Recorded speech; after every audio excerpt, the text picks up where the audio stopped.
What's up, guys? Andy Drifter here. I hope your day is going well, and welcome to this week's episode of Card Show Pickups. Leading off the pack is this Leaf Auto of Falcons quarterback Desmond Ridder.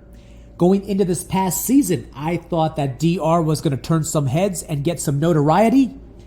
I thought that there was enough there between him and all the talent that the Falcons possess that they were going to win the NFC South rather easily. And yeah, I was wrong about that one. He was less than average, to say the least. In 15 games started, 12 touchdowns, 12 interceptions, over 2,800 yards in the air. From time to time, he did showcase some nice footwork, but it is safe to say that the Falcons will be, or they currently are, looking elsewhere for a new quarterback. Now, they got the number 8 overall pick in this upcoming draft, so they might snatch up one of these youngsters. Or, I keep hearing Kirk Cousins' name being thrown in the mix with Atlanta. Now, when Bill Belichick parted ways with the Pats, he had 2 interviews with Atlanta. It did not pan out. That would have been a nice combo. Belichick, Kirk Cousins, all the weapons that Atlanta has. That being said, after saying all that, you might ask, why did I buy this card? Well, it didn't cost much, and it has been exhibited before where a quarterback flubbed in his first season and then turned it around.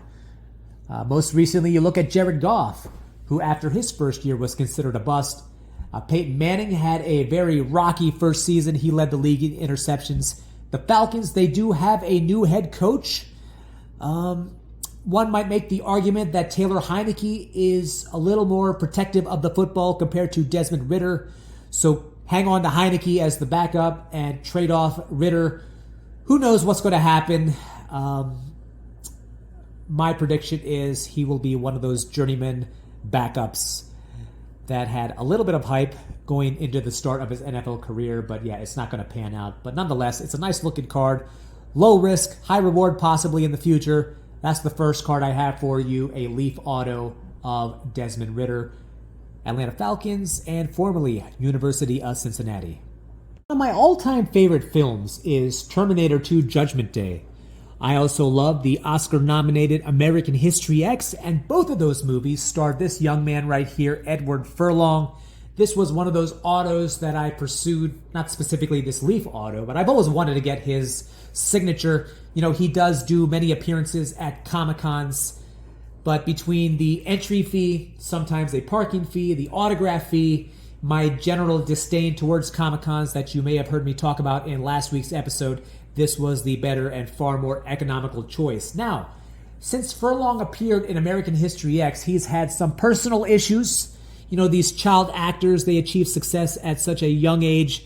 There's so much thrown at them that oftentimes they fall into some bad habits. Nonetheless, he continues to work. I believe a lot of his movies either go straight to DVD or straight to streaming. But the Terminator franchise is one that's going to continue.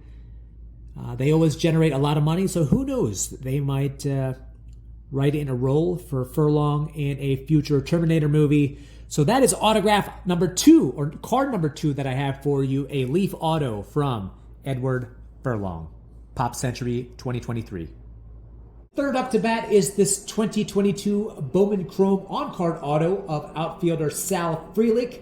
He was a first-round draft pick and dubbed the hit collector during his time in the minors. Last year is when he debuted with the Brewers, and in over 50 games, he collected 47 hits to go along with a batting average of .246. He's got some speed, not much in the way of power. That being said, over his minor league career, he did display a high OPS. The Brewers did make the playoffs last year. They added the bat of Rhys Hoskins. So let's see if Frelick and the Brew Crew can be a factor in the NL Central in this upcoming season.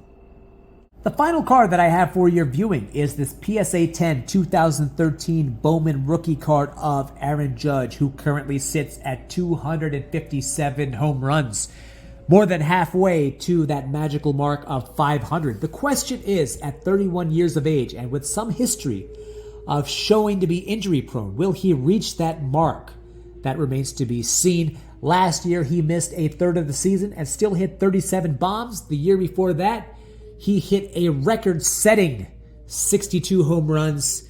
3 times in his career, he has finished in the top 5 in AL MVP voting. But when it comes to the Yankees, it's all about championship rings, of which Aaron Judge has none. He has yet to even appear in a World Series. Going into the 2024 season, on paper, the Yankees look like they have a very fearsome lineup. The question is, can these guys remain productive at the same time, and can they stay healthy? Judge, Giancarlo Stanton, the recent addition of Juan Soto, that is a dangerous gauntlet for opposing pitchers. I'm excited for baseball. Aaron Judge, one of the biggest stars in the game. When he hits one, he crushes one.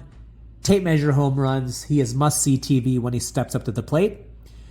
And that concludes this episode of Card Show Pickups. Thank you so much for watching. Be sure to hit like and subscribe, and have a wonderful week. And if there are any women out there, happy Valentine's Day. It's always a special day. Thanks for watching. Be sure to hit like and subscribe, and have a wonderful night.